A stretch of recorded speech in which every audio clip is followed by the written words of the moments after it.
Hello everyone, today I'm taking you to Argao, Cebu since there is a newest relaxing spot that was opened just recently.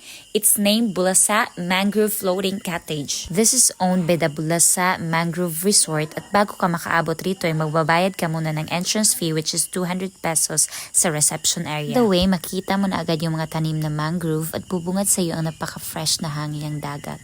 At dito maghihintay ka ng speedboat para magdadala sa iyo patungo sa floating cottage. Nung pumunta pala kami dito, it's low tide, napakababaw ng tubig kaya hindi makaabot ang speedboat doon sa gilid. Kaya naglalakad na lang kami at kanya-kanyang dala ng baon.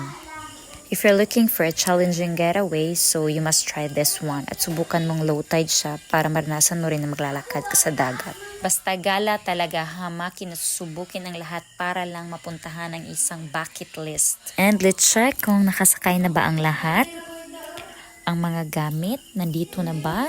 Ang mga pagkain, huwag kalimutan. And we're good to go. See you in a bit. Bulasa Mangrove Floating Cottage.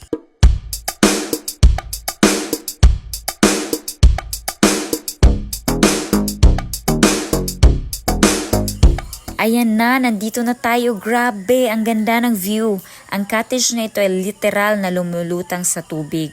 Sobrang cool at perfect para sa summer getaway or even your celebrations, any occasion at kahit simpleng stress-free na pahinga. Sa loob ng floating cottage, may mga tables and chairs na pwede mong i-rent.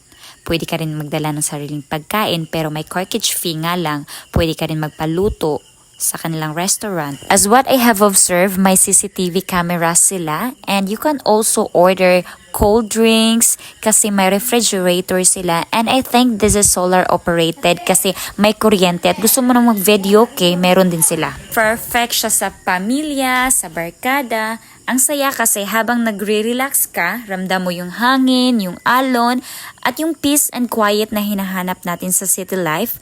Parang instant stress reliever siya. One thing na nakapagpa-attract sa akin is yung vibe, yung mangrove forest. Bukod sa ganda ng tanawin, nakakatulong din ito para maprotektahan ang ating kalikasan laban sa malakas na alon at bagyo. Gusto mong masulit ang swimming mo rito and you are fan of diving, may diving spot sila at may slides pa. May maraming staff rin sila na pwedeng mag-assist sa iyo.